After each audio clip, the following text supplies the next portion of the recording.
This is spying on a Capricorn in 60 seconds. It looks like Capricorn is casting the illusion that they're looking for a shortcut because they're trying to delay the inevitable transformation from a witch to Cinderella this Halloween.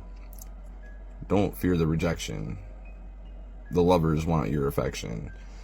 Don't shortcut things. This way you don't have to reveal your emotions. This Halloween, nobody is really jealous of materialistic things. Everybody just wants to have a good time. You need to find the love of your dreams to bring out your emotions of true love. They can't just be doctored up with potions.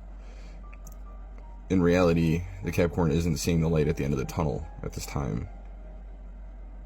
Rather, they just seem to only care about the materialistic, shiny new things in front of them. Let the light fill your eyes and stay away from everybody telling lies.